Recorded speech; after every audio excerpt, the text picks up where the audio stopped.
শাফিন খুব দুঃখজনক যে লাস্ট আমেরিকা যাওয়ার আগে ওর ক্লোজ সার্কেল এবং আমার কাছে ভয়েস টেপগুলো সব পাঠাই দিছে আমাকে সবাই, যে আমিন ভাই আপনি জানেন কি মানে কি মিস হয়েছে জানেন আপনি? তো দেখলাম ওর সব কনভারসেশন হচ্ছে দূর আমার সব ভালো লাগছে না, আমি ফিরে এসে সব কাগজপত্র ছিঁড়ে ফেলবো। এবং ওর ক্লোজেস্ট এবং ওর ছেলেকেও বলছে যে হামিনের সাথে দেখা হয় না, খুব স্টুপিডের মতো শোনায়, বাট দ্য ফ্যাক্ট ইজ আমি কিছুটা কনসোলেশন পাই, কারণ আমার ভীষণ রিগ্রেট হচ্ছে যে ওর সাথে আমি রিজলভ করতে পারলাম না, এটা আমার রিগ্রেট। আর অন্য ব্যাপারটা হচ্ছে যে আমি কোনো একটু কনসোলেশন পাই, সেটা হচ্ছে যে ও যতগুলো ব্যাপার নিয়ে আমাকে আমার আমার আমার আমাকে দোষারোপ করেছে, তার বিপরীতে আমি একটা বিষয়ও নেই। হ্যাঁ, যে 10 বার কপিরাইট অফিসে গিয়ে বলা যে আমাকে ওয়াইপোর সাথে যুক্ত করেন কেন, এই কারণে, বই পড়ো জানো গিয়ে এই কারণে, এইটা না হলে ওটা হবে না, ওটা না হলে এটা হবে না, আমাকে এমন সিস্টেম দাঁড় করাতে হবে যেটা সারা পৃথিবীর সাথে সামঞ্জস্য।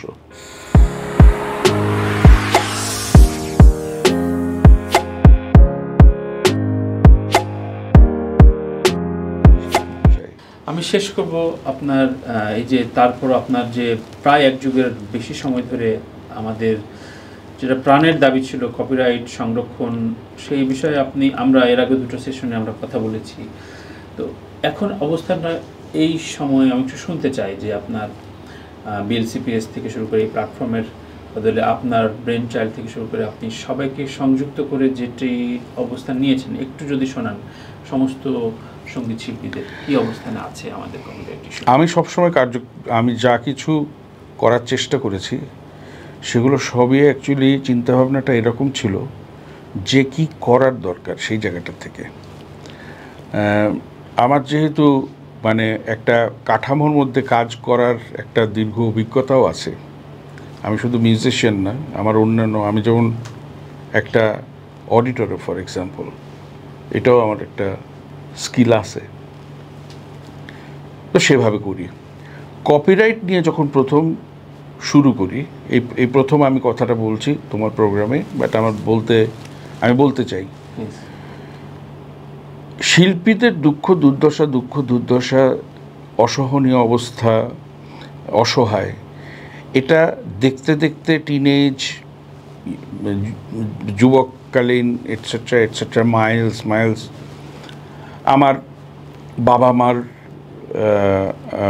জীবনের সাথে তো আমরা ওতপ্রোতভাবে জড়িত, সেটাও আমরা জানি।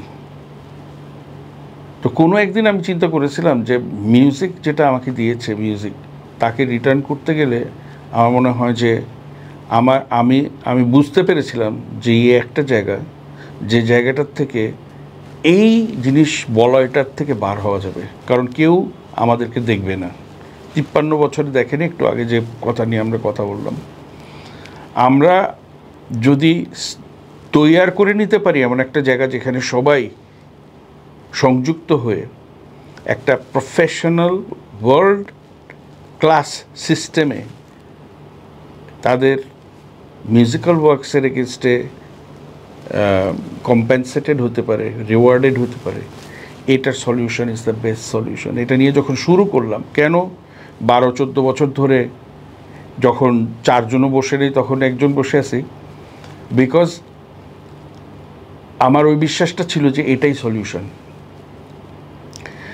এর পরবর্তীতে সবাইকে সংযুক্ত করে যখন জায়গাটা জিনিসকে মুভ করা হলো, যেটা আগেও বলেছিলাম, সেটা হচ্ছে যে এটা একটা সিঁড়ি পার হয়ে 2, 3, 4, 5, 6, 7, 8, 9, 10 সিঁড়ি পার হয়ে আমরা লাইসেন্স প্রাপ্ত হলাম।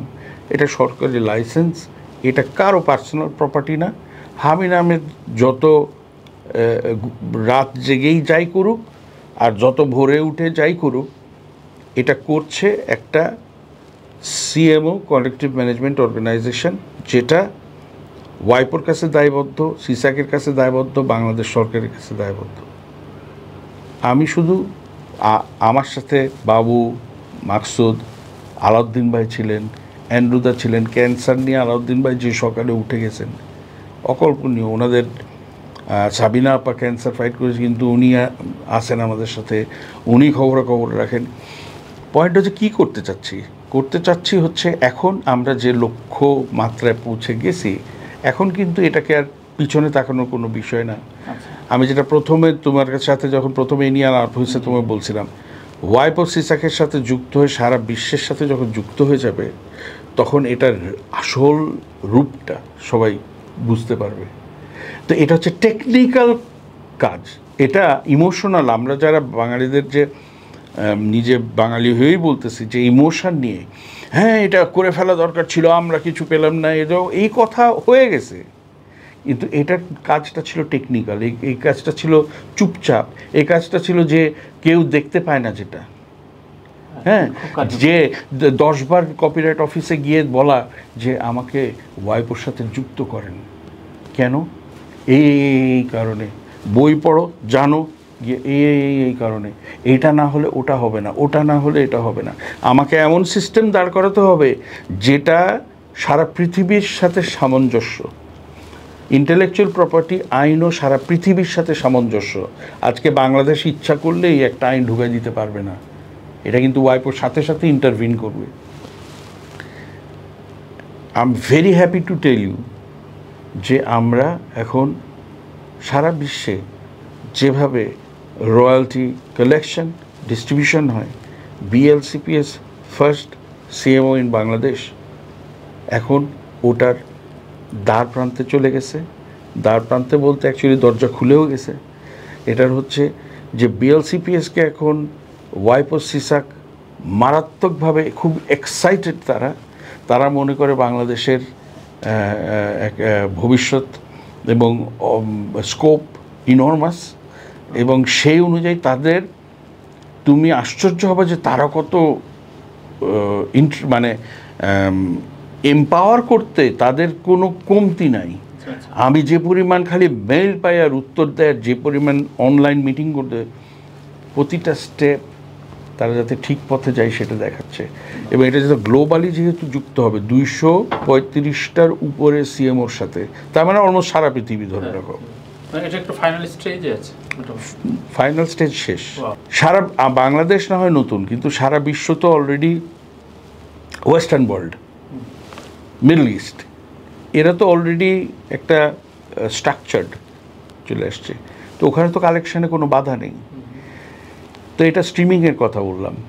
তো তোমার ফ্লোরে যে মিউজিক বাজে ইস্ট লন্ডনের কারি হাউসে, ওগুলো কি?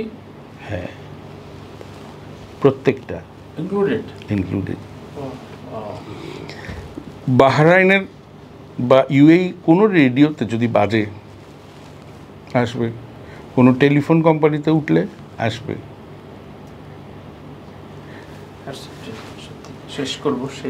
আশা করি, দোয়া করো যাতে জিনিসটা শেষ মতো শেষ জায়গাটাতে নিতে পারি। যেদিন প্রথম চেকটা ইস্যু করে সবার হাতে যখন উঠবে, বাই দ্য ওয়ে আর একটা জিনিস জানায় রাখি সবার, কারণ আমাদের প্রথমেই তো ডার্টি চিন্তা হয়, সেটা হচ্ছে বিএলসিপিএস দুইভাবে অডিটেড হয়। একটা হচ্ছে সরকার করে, আর একটা হচ্ছে ওয়াইপো করে, সিসাক করে। হ্যাঁ, এবং এর একটা কনস্টিটিউশন আছে, কনস্টিটিউশনের এক পা বাইরে কেউ যেতে পারবে না।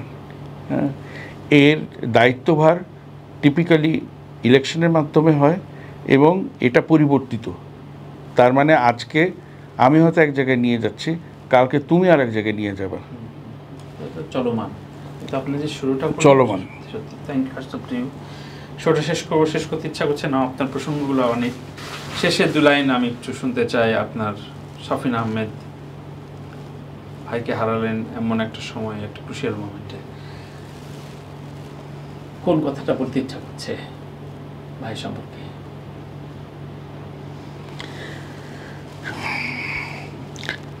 আমি শাফিন অ্যাকচুয়ালি জন্মের পর থেকে সব সময় একসাথে ছিলাম। আমাদেরকে অনেক সময় টুইন হিসেবে কনফিউজড করতো, 1 বছরের ডিফারেন্স ছিল। কলকাতায় সেই ছোটোবেলার থেকে অ্যাকচুয়ালি ওতপ্রোতভাবে দুজনের অ্যাক্টিভিটি একজনের সাথে আরেকজনের যুক্ত ছিল, যার জন্য স্কুলেও আমাদের ফ্রেন্ড কমন ছিল, কলেজেও কমন ফ্রেন্ড ছিল, ক্রিকেট খেলে সেই কমন ফ্রেন্ডস। যা কিছু যেটাই করিনি কেন সব একসাথে। মিউজিক যখন শুরু করি তখন প্রথম কামাল মঈনুদ্দিন, মাইলসের অরিজিনাল ফার্স্ট ড্রামার, কি বলে এটাকে, যে একেবারে মাইলসের শুরুর থেকে আছে, ফরিদের সাথে কামাল। কামাল যখন মাইলসে আমাকে যখন ফরিদ বলে, তখন তার আগে কামাল আমাদেরকে কোন দুইজনকে দেখেছিল সেটা হামিন অ্যান্ড শাফিন। তখন আমরা দুটো অ্যাকুস্টিক গিটার নিয়ে গান করতাম এবং সবার এত গান করতাম 20-30টা, এবং হারমোনি করে। তখন সবাই ওই আসে না বাচ্চা আড্ডা টাড্ডা হইলে, এই তোমরা আইসিতে, তখন we are just young bunch of kids. তার ওটার সাথেই নয়ন মুন্সি পরে জয়েন করছিল, and he use to play the lead and etcetera etcetera. যে এই ছিল আমাদের যাত্রা। তো এখন মাইলস যখন করলাম, ইট ওয়াজ অনলি ন্যাচারাল। ফরিদ আমাকে বললো, আমি জয়েন করলাম, তার 3 মাসের মধ্যে মুসা যখন চলে গেল, তখন আমি ফরিদে বললাম শাফিন, তখন এগ্রিগুলো শাফিন আসলো। মাইলসের পুরো উত্থান যা কিছু হয়েছে সেটার সাথে শাফিন ওতপ্রোতভাবে জড়িত ছিল। 91-তে যখন আমরা বাংলা গান প্রথম করার চিন্তা করি, যখন সে 90-তে ইংল্যান্ড থেকে 6 বছর পরে ফিরল, তখন অ্যাকচুয়ালি ওকে তখন মানে 6 বছর যেহেতু সে বাইরে ছিল, কেউ মানে পরবর্তীতে যে শাফিন, সেই শাফিন হিসেবে চিনত না। বাংলা গানগুলো করার ক্ষেত্রে আমরা রাইট ডিসিশনই নিয়েছিলাম। তখন আমি ব্যান্ডটার ফ্রন্টম্যান ছিলাম, তো আমি ব্যাকফুট নিলাম, ওকে ফ্রন্ট ফুট দিলাম, দিয়ে মানামকে বললাম যে আমার গানের সুর করা গানগুলো তো আমি গাচ্ছি, তোর যেগুলো সুর করা ওটা ও গাক, কারণ ওর একটা আবার কামিং ব্যাক টু মাইলসের একটা ব্যাপার আছে। এই দিয়ে শুরু। আমি খুব ফাস্ট বলে যাচ্ছি। আমাদের তখনকার ক্রিয়েশন এবং কাজের পদ্ধতি এত বিউটিফুল ছিল, এবং এত কোঅর্ডিনেশনগুলো এত সুন্দর ছিল, এবং এত সিম্পল ছিল, এবং আমরা এত একসাথে কাজ করছি, যার জন্য আমরা মনে করি দর্শক শ্রোতাদের থেকে যে ফিডব্যাক পাই, তোমাদের থেকে যে ফিডব্যাক পাই, যে কয়েকটা অসাধারণ গান আমরা করতে পেরেছি। মাইলস বলতে যা বোঝায় সেটা করা সম্ভব হয়েছে। তবে এখানে একটা জিনিস হচ্ছে যে শাফিন ন্যাচারালি গানগুলো এত সুন্দর গেয়েছে, যেটা সে পারত, এবং তার বেস বাজানো, বেসটা কিন্তু সে লন্ডন থেকে এসে বেস বাজাবে এই এই এই ইচ্ছাটা প্রকাশ করে তারপরে সে বেসে আসছে, এমন না যে সে প্রথম থেকে বেস বাজাতো। তো ওর নিজের যে একটা গায়কী ছিল, এটা অ্যাকচুয়ালি ডে 1 থেকেই মাইলসের জন্য খুবই একটা অন্য মাত্রা ডেফিনেটলি দিয়েছে।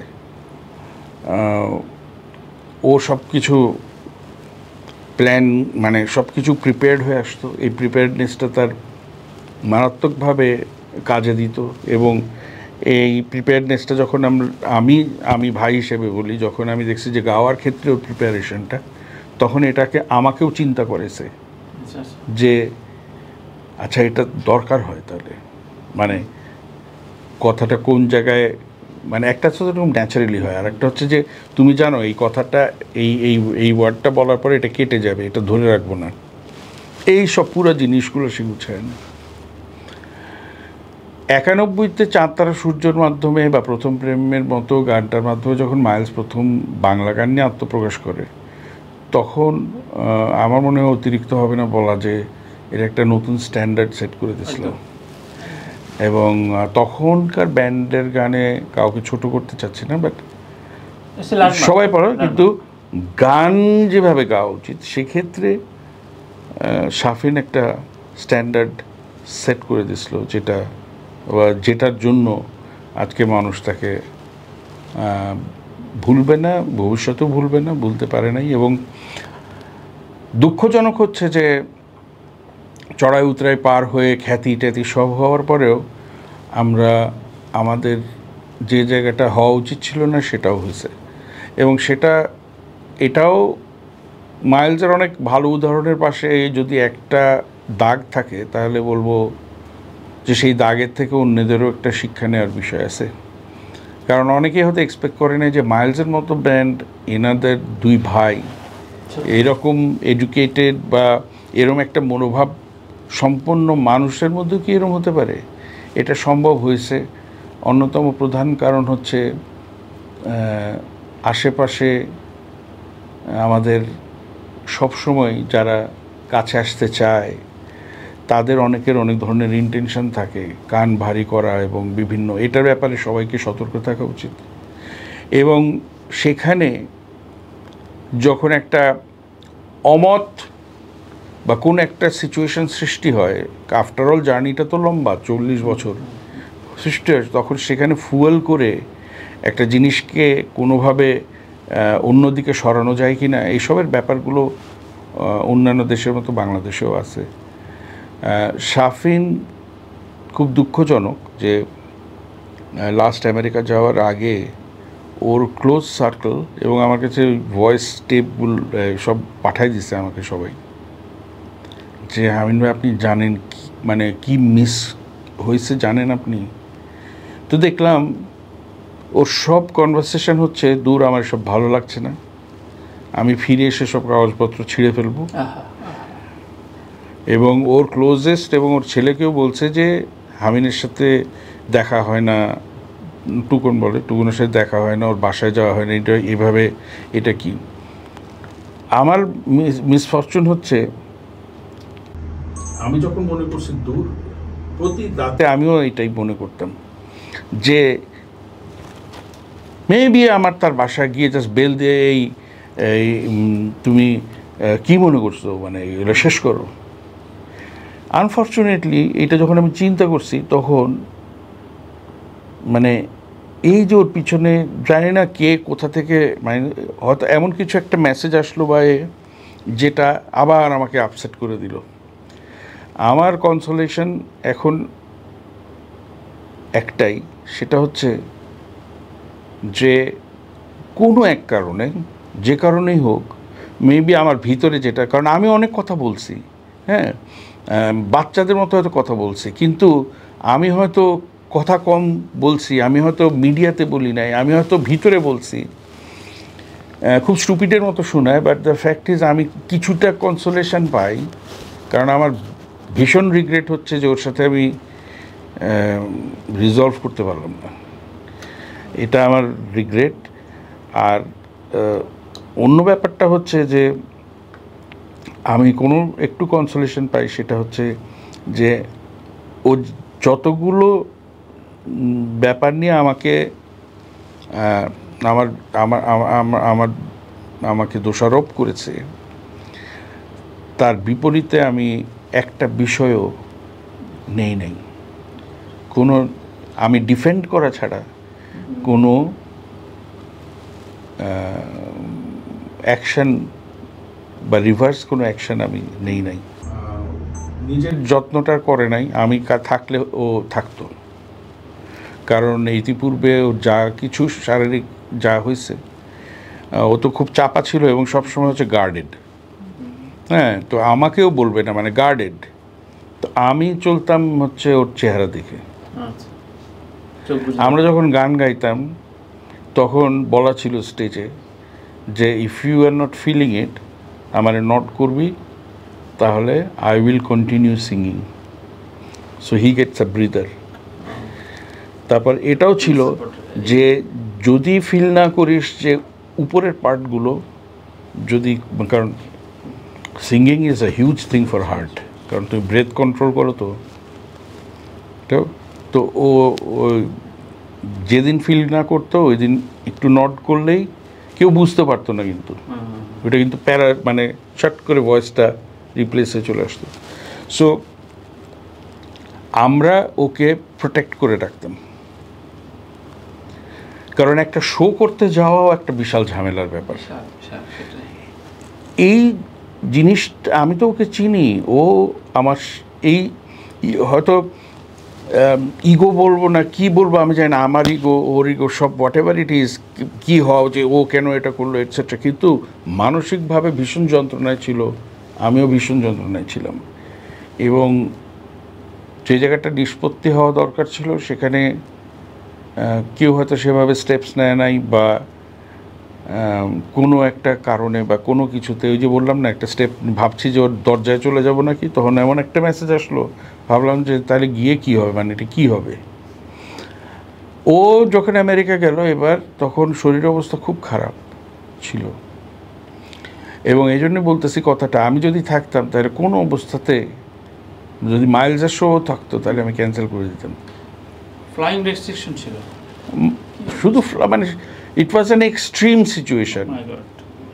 কোনো প্রশ্নই আসে না, এরকম জায়গা ছিল। তারপরেও চলে যাওয়ার পরে যখন ওর সাথে কোনোই কথা হলো না, হসপিটালেও কিন্তু সে আমার নামটা দিছে, যখন যোগাযোগ কাকে করতে হবে। কিন্তু যাওয়ার আগে ওর চারিপাশে সবাইকে বলে গেছে আমি আর এবার এসে এসব বুঝি না, ছেড়ে ফেলবো এটসেট্রা। এই অপরচুনিটিটা আমরা পেলাম না। এর বটম লাইনটা আমি বলতে চাই সবাইকে, সেটা হচ্ছে যে বাচ্চাও কিন্তু অনেকটা অভিমান করেই গেল। আমার এসবের থেকে অ্যাডভাইস হবে, বা আমি বলতে চাইবো সেটা হচ্ছে, আমাদের অ্যাকচুয়ালি সম্পর্কগুলোকে সর্বোচ্চ উচ্চতায় প্রথমে আনতে হবে। কারণ এটা আমার উপলব্ধি যে আমরা যে যাই হই না কেন, সম্পর্কটা কোনো কিছুর থেকে নিচু না। এটা যদি মিউজিক ফ্র্যাটার্নিটির সবাই, আমি সবাইকে তো আর পৃথিবীর সবাইরে বলতে পারবো না বাংলাদেশে, বাট দ্য পয়েন্ট ইজ, আমি মিউজিশিয়ান যাদের চিনি, কারোর সাথে কারো বিরোধ থাকলে বা কোনো কিছু একসাথে শুরু হয়েছিল পরে একসাথে নাই এটসেট্রা, আছে না কিছু এটা সেটা, এগুলো মিটিয়ে ফেলা ভালো, কথার মাধ্যমে হ্যান্ডশেক করে মিটিয়ে ফেলা ভালো। বিকজ চলে গেলে অনেক রিগ্রেট হবে। রিগ্রেট আমি জানি কতটা হচ্ছে, সেটা বোঝা যাচ্ছে।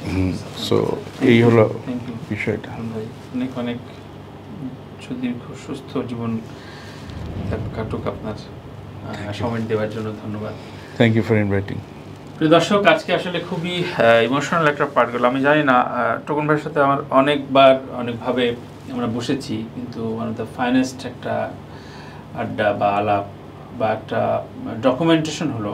আমি বলবো অনেক বিষয় নিয়ে আলোচনা করেছি। আমাদের সম্পর্কের আসলে চাষবাস দরকার, সহনশীল হওয়া দরকার, যেটা আমি ভাই বললেন, খুব আমাদের এই সময়টা খুব সহনশীল হওয়া দরকার, সম্পর্কগুলো মজবুত রাখা দরকার যে কোনো পর্যায়ে, রাজনীতি বলি, কালচার বলি, সামাজিক বলি। সবাই ভালো থাকি, ভালো রাখি। আল্লাহ হাফেজ।